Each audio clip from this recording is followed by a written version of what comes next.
This is a completely fictional story created for entertainment. Friday night, October 16th, 2026, 9:47 p.m., New York City. More than 20,000 people filled the fictional Manhattan Grand Arena, their voices shaking the walls as Bruno Mars performed beneath a storm of golden lights. The atmosphere was electric. Fans had waited for hours, some traveling across the country just to be there. Bruno moved across the stage with his familiar energy, smiling as the crowd sang every word back to him. But during the middle of one song, something changed. Bruno suddenly stopped. The band continued for half a second before realizing he wasn't singing. He lowered his microphone and stared toward the left side of the arena. "Hold on," he said. The musicians stopped. The dancers froze. The giant screens behind him showed Bruno standing completely still. "Somebody's crying down there." Thousands of heads turned. A security guard moved through the crowd until a spotlight finally found a young woman standing near the barricade. She was crying so hard she could barely breathe. In her hands was a small white sign. Bruno leaned forward. "Can we get a microphone to her?" The woman looked terrified. When the microphone reached her, she whispered, "I'm sorry." Bruno shook his head. "Don't be sorry. You're okay." She raised the sign. The words appeared on the giant screen. "I promised my brother I'd hear this song with you." Bruno's smile disappeared. "Where's your brother?" The woman looked down. "He's not here." Bruno waited. "What's his name?" "Daniel." The name traveled through the silent arena. Bruno repeated it softly. "Daniel." The woman introduced herself as Emily. She was 29, born in Queens, and Daniel had been her older brother and best friend. He had bought 2 tickets months earlier, convinced he would be healthy enough to attend. But 3 weeks before the concert, Daniel died after a long battle with cancer. "He kept saying he'd make it," Emily whispered. "He said we were going to scream like idiots when you came on stage." Bruno smiled sadly. "Sounds like a good brother." Emily nodded.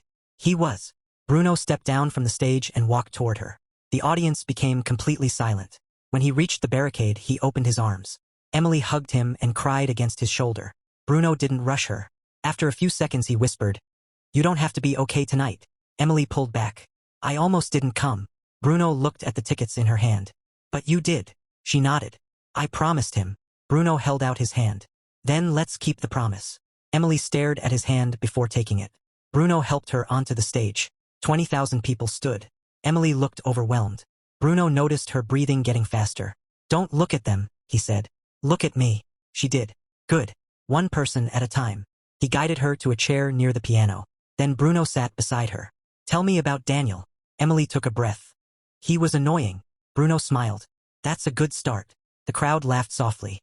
Emily told him about growing up in Queens, about their tiny apartment, their mother, and the rooftop where Daniel used to take her whenever life became difficult.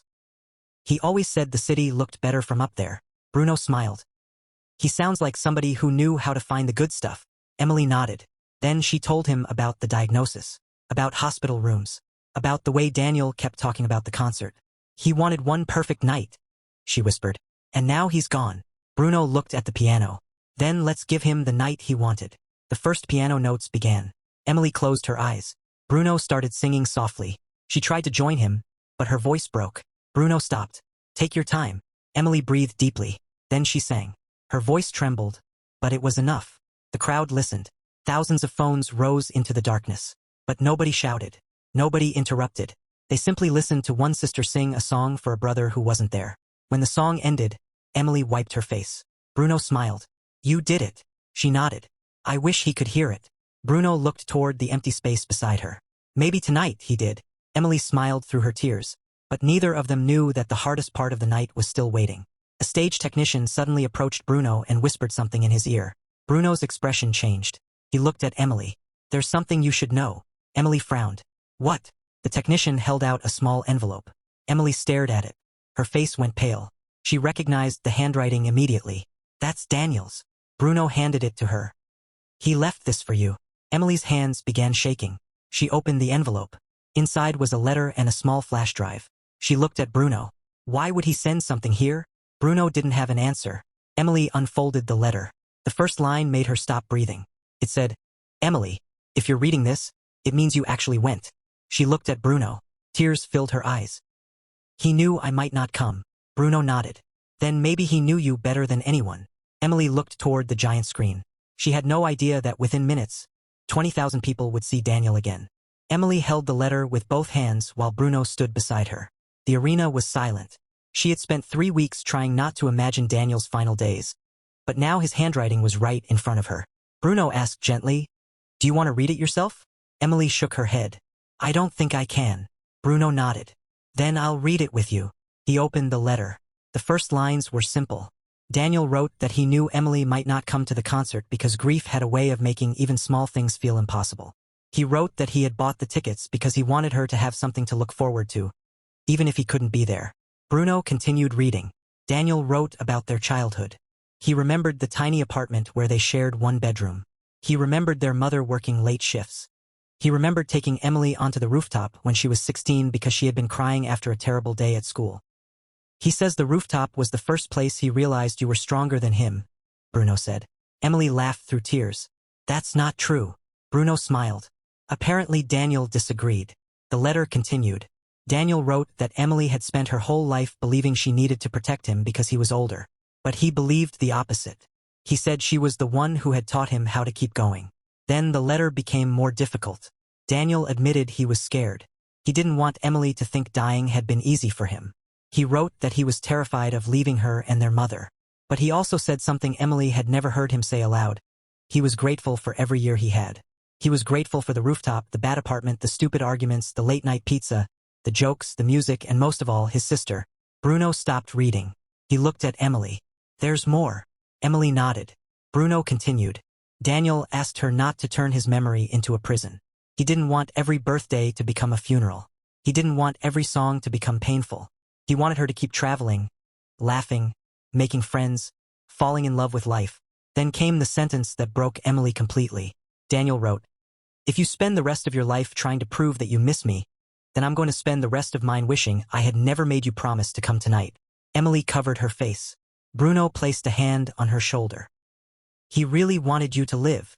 Emily nodded through tears. Then Bruno reached the final paragraph. He smiled.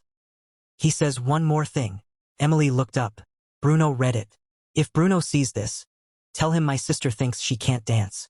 Emily laughed unexpectedly. Bruno laughed too. "Okay," he said. "That's a challenge." The audience laughed. Emily shook her head. He knew exactly what he was doing. "Sounds like it." Then the lights suddenly flickered. The music system went silent. The giant screens went black. The audience gasped.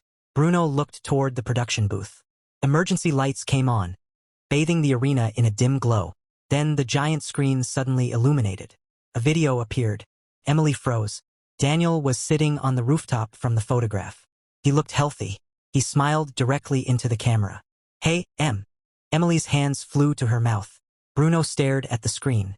Daniel continued, "If you're watching this, you actually went." He laughed. "I knew you would." Emily began crying. Daniel told her he knew she would probably be angry with him. He knew she would want to stay in bed. He knew she would hate hearing people tell her to be strong. "You don't have to be strong," Daniel said. "Just don't stop." He told her to go outside, to look at the city, to travel, to dance badly, to laugh loudly, to keep making memories. "Don't turn your whole life into a museum for me," he said. Emily broke down. Bruno stepped closer and put his arm around her. Then Daniel looked toward the camera. "And Bruno, if you're watching this, thank you." Bruno's expression changed. Daniel said the music had given him and Emily somewhere to go when their lives felt too small. He said music had helped them survive difficult years. Then he smiled. "So if my sister shows up alone, don't let her leave alone." The video ended. The arena remained silent for several seconds. Then one person shouted, "Daniel!" Another voice joined. Soon thousands of people were chanting his name. Emily stood frozen beneath the lights. She had thought Daniel's memory belonged only to her family. Now 20,000 strangers were carrying it with her. Bruno leaned toward her. "Hear that?" Emily nodded. "That's for him." The chant grew louder. "Daniel! Daniel! Daniel!" Emily cried openly. Bruno didn't stop the crowd.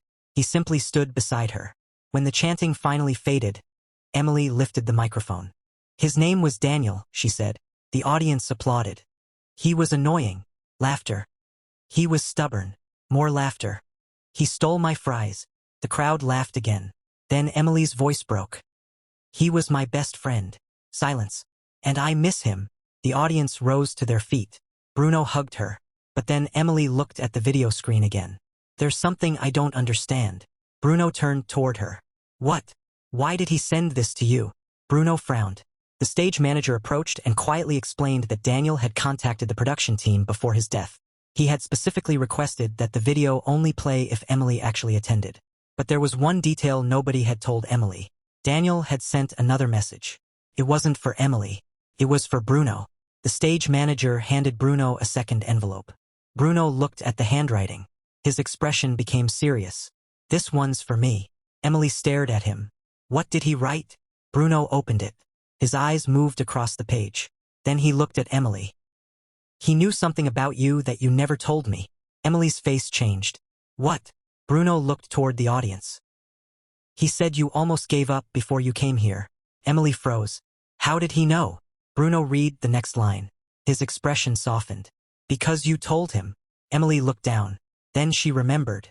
3 nights before Daniel died, she had sat beside his hospital bed and whispered something she had never admitted to anyone else. She had said she didn't know how to live without him. Daniel had remembered every word. And now, through Bruno, he was asking her to answer a question she had been avoiding for 19 days. The question wasn't whether she loved him. The question was whether she was willing to live after him. Bruno read Daniel's final message slowly. He didn't rush. "He says you told him you didn't know how to live without him." Emily stared at the floor. She whispered, "I said that." Bruno nodded. "He says he knows you meant it." Emily wiped her face. "I did." Bruno sat down beside her. The roar of 20,000 people had faded into the background. For the first time that night, the arena felt weirdly quiet, almost like it was just the two of them. "Emily," Bruno said, "you don't have to act like you're okay." She shook her head. "I'm not. I know. Everyone keeps saying Daniel would want me to be happy." She looked at him. "But sometimes I don't want to be." Bruno nodded. "That's fine." Emily blinked, surprised. "It is." "Yeah." He leaned in a little. "You don't have to fake being okay for anyone. Not your mom, not Daniel, not me. Just keep going one step at a time." Emily glanced out toward the crowd. "What if I don't know how?" Bruno gave a small smile. "Then start tiny." She waited. "Tomorrow morning, just eat breakfast." Emily let out a weak laugh. "That's it. That's it." He shrugged. "Next day, do one more small thing. You don't have to fix your whole life tonight." She took a shaky breath, then asked, "Did you ever lose someone?" Bruno paused. "Yeah." He didn't say more. "Did music help?" she asked. He looked over at the piano. "Sometimes music doesn't take the pain away. It just gives it somewhere to go." Emily nodded slowly. "That's what Daniel said." Bruno smiled softly. "Sounds like he was pretty wise." The audience had gone completely quiet, hanging on every word. Emily turned back to him. "Can we do the song again?" Bruno grinned. "The rooftop one?" She nodded. "But I don't want to cry this time." He smirked. "No promises." The band reset. The lights shifted. The crowd rose again. Bruno stepped up to the mic. "This song is for someone named Daniel." The audience cheered. "And tonight, his sister is singing it with me." The piano started. Emily stood beside him. She looked nervous, but this time she didn't scan the crowd. She just looked into the empty space next to her. In her mind, Daniel was there. Same old black jacket. Same stupid, knowing smile, like he was watching all of this and thinking it was hilarious. Emily started singing. Her voice was steadier this time. And this time, Emily didn't cry. She smiled. Halfway through, Bruno stepped back and let her take it alone.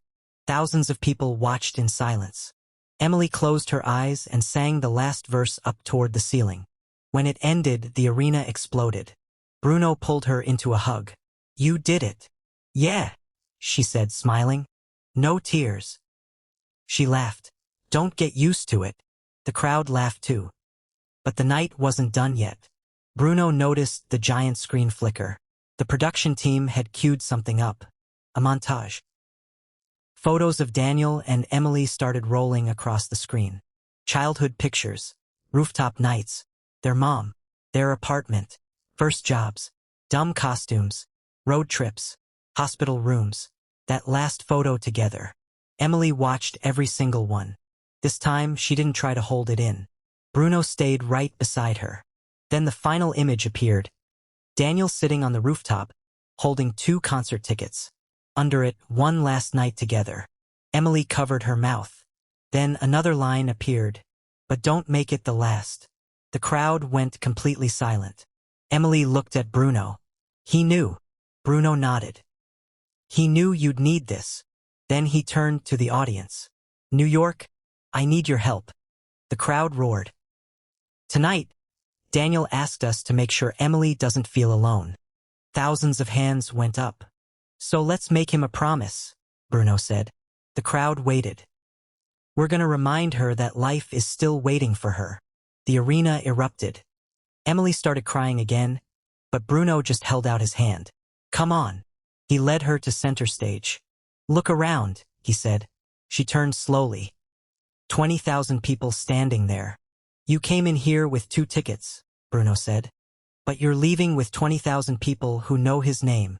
Emily shook her head. "I don't deserve this." Bruno shrugged. "That's not how kindness works." She looked at him. "Thank you." He smiled. "Anytime." Then she turned to the crowd. "Can I say something?" she asked. They cheered. "I was scared to come tonight." She paused. "I thought hearing that song would break me." Silence. "But I was wrong." She looked up. "It didn't break me." Her voice steadied. "It reminded me he was here." The crowd clapped softly at first, then louder. "So if anyone here has lost someone," she said, stopping for a second. The whole arena listened. "Don't be scared to remember them." Bruno nodded beside her. "Yeah, it hurts," Emily said. "But remembering is also how you keep loving them." The crowd erupted again. Bruno looked at her, proud. Daniel would have loved that. Emily smiled. The band kicked into one last upbeat song. Bruno reached for her hand. "Ready?" "Yeah," she said. They danced. The crowd danced too. For a few minutes, the arena wasn't heavy anymore. It was just alive. Not a goodbye. Not a funeral. Just people celebrating a life. Daniel's life. Emily's life. And the weird, beautiful truth that even when it hurts, people can still laugh. When the song ended, Bruno walked over to her again. "One more thing," he said. He handed her an envelope. "What is this?" "Open it." She did. Inside was another photo of her and Daniel on the rooftop. On the back, Bruno had written, "Keep looking up." She smiled. "You wrote this?" He nodded. She hugged him tight. The crowd started chanting again. "Daniel! Daniel! Daniel!" Emily held the photo to her chest. Then something unexpected happened. A little boy in the crowd held up a sign. The screen zoomed in. It read, "My dad died too. Thank you." Bruno froze. Emily saw it too. Her eyes filled instantly. "Hey!" Bruno said gently, pointing. "What's your name?" The boy's mom spoke into a mic. "Ethan." Bruno looked at Emily. "See?" She nodded. The night had grown into something bigger than Daniel. It was a place where people could finally say it out loud. "I miss someone too." Bruno stepped forward. "Ethan," he said. "This one's for you too." The crowd cheered. Then another sign went up. Then another. Parents, siblings, friends, partners, all of them. All of them remembering. Bruno looked out over the arena. "Maybe that's what tonight really is," he said. "Not forgetting people. Remembering them together." Emily stood beside him. The music played softly underneath. Bruno turned to her. "You ready to go home?" "Yeah," she said. But before she left, she looked out one last time. "Good night, Daniel," she whispered. And 20,000 people whispered it back. Then the lights went out. The arena fell completely dark, and for several seconds, the only sound was the distant echo of 20,000 people breathing, crying, and trying to understand what they had just witnessed. Emily stood beside Bruno in the darkness, still holding Daniel's photograph against her chest. She had imagined this moment so many times during the 19 days since her brother died. She had imagined walking out of the arena alone. She had imagined sitting on the subway with tears running down her face. She had imagined arriving home, putting the tickets on the kitchen table, and finally admitting to her mother that she couldn't do it. But none of those imagined endings had prepared her for this. She had walked into the arena carrying 2 tickets and a promise she wasn't sure she could keep. And now she was standing beneath a stage light while thousands of strangers had learned Daniel's name. Bruno gently touched her shoulder. "You okay?" Emily nodded, though her eyes were still wet. "I think so." Bruno smiled. "That's enough." The crowd slowly began leaving, but many people remained in their seats. Some were hugging each other. Some were crying. Others were looking at the stage as if they didn't want the night to end. Emily looked across the arena one last time. "I don't want to forget this," she whispered. Bruno looked at her. "You won't." She shook her head. "No. I mean all of them." She pointed toward the audience. "They came here for you, but somehow they stayed for him." Bruno smiled. "That's New York." Emily laughed softly. "Maybe." They walked toward the side of the stage. A stage manager approached Emily and handed her a small black envelope. "This was delivered before the show," he said. "It was supposed to go to you after the concert." Emily stared at it. "From who?" The man shook his head. "I don't know." Bruno looked at the envelope. "Open it." Emily hesitated. The handwriting was Daniel's again. She slowly opened it. Inside was a single photograph of their old rooftop. On the back were the words, "When you're ready, take Mom there." Emily's breathing stopped for a second. She looked at Bruno. "The rooftop." Bruno nodded. "Maybe that's where the next part begins." Emily folded the photograph carefully and placed it inside her jacket. "I haven't been there since." She couldn't finish the sentence. Bruno understood. "You don't have to go tomorrow." Emily shook her head. "Maybe I do." Bruno smiled. "Then take your time." Emily looked at him. "Thank you." Bruno gave her a small nod. "Take care of your mom." She nodded. "I will." Before leaving, Emily turned around. Bruno was standing alone beneath the stage lights. The arena behind him was almost empty. She raised her hand. He waved back. Then Emily walked through the tunnel toward the exit. Outside, New York City was still alive.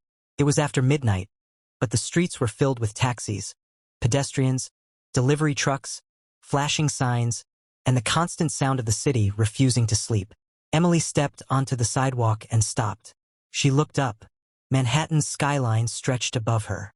For the first time since Daniel died, she wasn't searching for him in the darkness. She was simply looking at the city he loved. Her phone vibrated. It was her mother. "Are you coming home?" Emily smiled through her tears. "Yeah." "How was it?" Emily looked back at the arena. "It was different than I expected." Her mother was silent for a moment. "Did you hear the song?" Emily closed her eyes. "Yeah." "Did you cry?" Emily laughed. "A lot." Her mother laughed softly. Then Emily said something that made her mother go quiet. "Mom. Everybody knows his name now." "What do you mean?" "They were chanting it." Her mother began crying. Emily could hear it through the phone. "Daniel would have loved that," her mother said. "Yeah," Emily whispered. "He would have." Emily took a taxi home. During the ride, she watched New York pass outside the window. Every street seemed familiar, but somehow different. She remembered how Daniel used to complain about traffic. She remembered how he would point at buildings and make up ridiculous stories about the people living inside them. She remembered their arguments over music. She remembered the rooftop. She remembered him telling her that the city looked better from up high. When she arrived home, her mother was waiting in the kitchen. She didn't ask questions. She simply opened her arms. Emily walked into the hug and cried. They stayed that way for a long time. Eventually her mother whispered, "Tell me everything." So Emily did. She told her about Bruno stopping the concert. She told her about the sign. She told her about the letter. She told her about the video. She told her about 20,000 strangers chanting Daniel's name. Her mother listened with tears in her eyes. When Emily finished, she placed the final photograph on the kitchen table. Her mother picked it up. "The rooftop," she whispered. Emily nodded. "He wants us to go there." Her mother stared at the photograph for a long time. "Tomorrow?" Emily asked. Her mother hesitated. "Are you sure?" Emily nodded. "I think so." The next afternoon, Emily and her mother climbed the stairs to the old rooftop. The building looked smaller than Emily remembered. The door creaked as they stepped outside. The city stretched around them. The skyline was bright under the afternoon sun. Emily stopped breathing for a moment. She could almost hear Daniel laughing. Her mother stood beside her. "He loved this place," she said. Emily nodded. "He said the city looked better from here." They walked toward the old corner where Daniel used to sit. Emily placed his photograph on the ground. Her mother sat beside her. For several minutes, neither spoke. Then Emily laughed. "Do you remember the first time he brought me up here?" Her mother smiled. "You were 16. I was crying. You were always crying." Emily laughed. "He told me I was dramatic." Her mother smiled. "He wasn't wrong." They laughed together. It was the first time they had laughed about Daniel since the funeral. Then Emily noticed something scratched into the old concrete. She crouched down. It was a small message written years ago. She recognized the handwriting immediately. Daniel had carved 4 words into the surface. "Keep looking up, M." Emily covered her mouth. Her mother knelt beside her. "He wrote that." Emily nodded. "Years ago." She touched the letters with her fingertips. "He knew." Her mother smiled through tears. "Maybe he always knew you would need it." Emily looked at the skyline. For a long time she didn't cry. She simply breathed. Then her mother said, "You know what your brother would say right now." Emily smiled. "What?" "That we're sitting in the best seat in New York." Emily laughed. "He would." They stayed on the rooftop until sunset. When the sky turned orange, Emily took out her phone. There were hundreds of messages from people who had attended the concert. Some had written about Daniel. Others had shared stories about people they had lost. One message came from the mother of the little boy named Ethan. It said, "Thank you for making my son feel less alone." Emily stared at the screen. Then she replied, "Thank you for reminding me I'm not alone either." That night, a video from the concert began spreading online in the fictional world of the story. The clip of Bruno stopping the show had been recorded by thousands of fans. People watched Emily's story. They watched Daniel's video. They watched 20,000 people chant his name. They watched Bruno sit beside a grieving stranger instead of continuing the concert. The story traveled far beyond New York. But Emily didn't care about any of that. She cared about one thing. The next morning, she woke up and did something she hadn't done in 19 days. She opened the curtains. Sunlight filled the room. She looked at Daniel's photograph beside her bed. "Morning," she whispered. Then she smiled. "I'm going to get breakfast." It was a tiny thing, but it was exactly what Daniel had asked her to do. Days became weeks. Emily began going outside more. She helped her mother organize Daniel's things. She kept some clothes, donated others, and put his old speaker in the living room. She didn't hide his memories anymore. She let herself talk about him. She laughed at his jokes. She cried when songs reminded her of him. She learned that healing didn't mean forgetting. It meant remembering without being destroyed by the memory. A month after the concert, Emily received an unexpected package. There was no return address. Inside was a small wooden box. She opened it and found Daniel's old concert ticket, preserved in a clear frame. Beneath it was a handwritten note from Bruno. "You kept the promise. Now keep the rest of his." Emily stared at the note for a long time. She didn't know how Bruno had gotten the ticket. She didn't know who had sent the package. But she understood the message. Daniel hadn't asked her to live for him. He had asked her to live because he loved her. A year later, Emily returned to the same fictional New York City arena. This time, she wasn't attending a concert. She had been invited to speak at a small community event about grief and music. She stood backstage holding the same photograph. Before going on stage, she looked toward the empty arena. She remembered that night, the silence, the spotlight, Bruno's hand reaching toward her. The first note of a year had passed since the night Emily walked into the fictional Manhattan Grand Arena carrying 2 concert tickets and walked out carrying a memory shared by more than 20,000 strangers. But some nights still felt like that night. Sometimes it happened when she heard the opening notes of Daniel's favorite song. Sometimes it happened when she walked past a rooftop restaurant and caught a glimpse of the skyline. Sometimes it happened for no reason at all, usually when she was busy doing something ordinary, like washing dishes or waiting for the subway. Grief had stopped screaming, but it still whispered. And Emily had learned not to be afraid of the whisper. On a cool Friday evening, almost exactly 1 year after the concert, Emily was sitting at her mother's kitchen table when her phone rang. She almost ignored it. The number wasn't saved, but something made her answer. Hello. A man's voice came through. Hi, Emily. My name is Marcus. I'm part of Bruno's production team. Emily sat upright. Her heart began beating faster. Is everything okay? Marcus laughed softly. Everything's fine. Actually, I have something I'd like to ask you. Emily looked toward her mother. Okay. There was a short pause. Bruno is performing in New York again next week. Emily's expression changed. Okay. He wants you to come. Emily didn't speak. He wants you and your mom to be his guests. Emily stared at the kitchen table. Her mother noticed the expression on her face. What is it? She whispered. Emily covered the phone and said, It's Bruno. Her mother smiled. What does he want?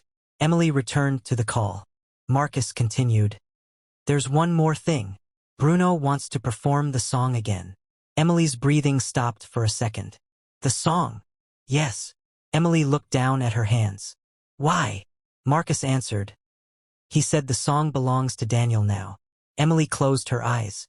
I don't know if I can do that again. You don't have to, Marcus said immediately. Bruno said there's no pressure. He just wanted to offer. Emily thanked him and ended the call. Her mother watched her carefully. You're going. Emily shook her head. I don't know. You do. Emily looked at her mother. What if it hurts? Her mother smiled. It will. Emily looked surprised. That's not exactly comforting. Her mother laughed. I'm not trying to comfort you. I'm telling you the truth. She reached across the table. But hurting doesn't mean you shouldn't go. Emily looked at Daniel's photograph on the shelf. He would have gone. Her mother nodded. Then maybe you should too. The following week, Emily returned to the arena. This time she didn't arrive alone. Her mother was beside her. Emily wore a simple black jacket and carried Daniel's photograph inside her bag. The security guard recognized her immediately. Emily? She smiled. Yeah. Welcome back. She looked around the building. It feels smaller. The guard laughed. That's because you've changed. Emily smiled. Maybe. Backstage, Bruno was rehearsing with the band. When he saw Emily, he stopped. Hey. Emily smiled. Hey. Bruno walked over and hugged her. How are you? Better. He nodded. Good. Emily's mother approached. Bruno hugged her too. It's really nice to see you again. She smiled. Thank you for inviting us. Bruno glanced at Emily. You ready? Emily looked toward the stage. I think so. Bruno smiled. That's enough. He walked her toward the empty arena. The seats were mostly empty during rehearsal. A few technicians moved equipment around. Emily stood at the edge of the stage and looked out. It was strange. The same place that had once felt enormous now felt familiar. She could almost see where she had been standing that night. She could almost hear the crowd chanting Daniel's name. Bruno stood beside her. You know, he said, I almost didn't ask you to come. Emily looked at him. Why? I didn't want to reopen anything. Emily nodded. I was afraid of that too. Bruno looked toward the stage. But then I remembered what Daniel said. Emily smiled. Keep living.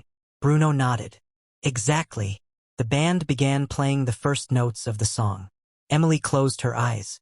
Her breathing changed. Bruno noticed. We can stop. She shook her head. No. She opened her eyes. Let it play. The music continued. This time Emily didn't sing. She simply listened. She let the memories come. The rooftop. Daniel's laughter. Their mother. The hospital. The concert. Bruno's hand. 20,000 voices. All of it passed through her mind. And then something unexpected happened. She smiled. Bruno looked at her. You okay? Yeah. She wiped a tear away. It's different now. How? The song doesn't feel like the night he died anymore. Bruno waited.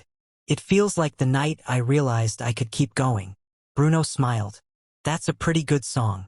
Emily laughed. Yeah. Then Bruno looked toward the empty arena. I want to do something tonight. What? You'll see. That evening, the arena filled again. Not quite as large a crowd as the previous year, but still thousands of people.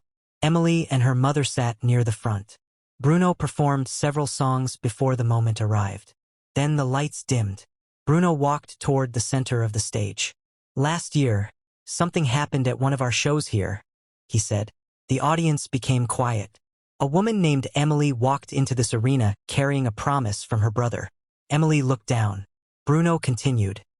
His name was Daniel. The audience applauded. Emily looked around in surprise. A lot of you weren't here that night, Bruno said. But some of you were. And tonight we're going to tell the story again. Not because we want to stay in the past, but because sometimes a memory can remind us how far we've come. Emily's eyes filled with tears. Bruno looked toward her. Emily, can you come up here? The crowd cheered. Emily stood. Her mother squeezed her hand. Emily walked onto the stage. Bruno hugged her. You good? Yeah. He handed her the microphone. I want you to tell them something. Emily looked at the crowd. What? Bruno smiled.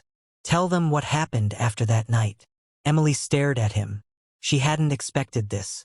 She looked at the audience. I went home, she said. Laughter. I slept for about 3 hours. The audience laughed. Then I woke up and realized I still had to go to work. More laughter. And for the first time, that didn't feel impossible. She paused. I started doing small things. Breakfast. Walking outside. Calling my mom. Cleaning Daniel's room. Her voice became softer. I started talking about him without feeling like I was breaking apart. She looked at Bruno. And eventually, I started making new memories. The audience applauded. Emily continued. I still miss him. I still cry. But I learned something. Healing doesn't mean you stop missing someone. It means you learn how to carry the missing. Bruno nodded. That's beautiful. Emily looked at the crowd. Daniel used to tell me the city looked better from the rooftop. He was right. She smiled. But I think he was wrong about one thing. Bruno raised an eyebrow. What's that? Emily laughed. He thought the view was the best part. The audience laughed. It wasn't. She looked around the arena. The people were. Bruno smiled. Then he stepped closer. Ready for the song? Emily nodded. Ready. The band began playing. The first notes filled the arena. Emily took a breath and started singing. This time, she didn't sing like someone saying goodbye. She sang like someone remembering. Bruno joined her. The audience followed. Then the giant screen showed a single image. Daniel smiling on the rooftop. Underneath it were the words, "Keep looking up." Emily looked at the screen. Tears rolled down her face, but she smiled. Bruno put his hand on her shoulder. They finished the song together. When the final note ended, the crowd stood. Emily looked at them and whispered, "Thank you." Then Bruno said something unexpected. "Actually, Emily, there's one more person who wants to thank you." The lights shifted toward the audience. A woman stood in the front row holding a young boy's hand. Emily recognized them. It was Ethan, the little boy whose sign had appeared during the original concert. Ethan had grown a little since the last time Emily had seen him. His mother smiled. Bruno handed Emily a microphone. "Ethan wanted to meet you." Emily walked toward them. Ethan stepped forward shyly. "Hi." Emily knelt. "Hi, Ethan." He looked at her. "My dad liked music too." Emily smiled. "What's his name?" "David." Emily nodded. "Then tonight is for David too." Ethan smiled. He handed her a folded piece of paper. "I made this." Emily opened it. It was a drawing of a stage, Bruno holding a microphone, Emily standing beside him, and a huge crowd holding lights. Above them, Ethan had drawn a bright star. Underneath it, he had written, "People we love don't disappear. They become stars in our stories." Emily stared at the drawing. She couldn't speak. She hugged Ethan. The crowd applauded. Bruno looked away.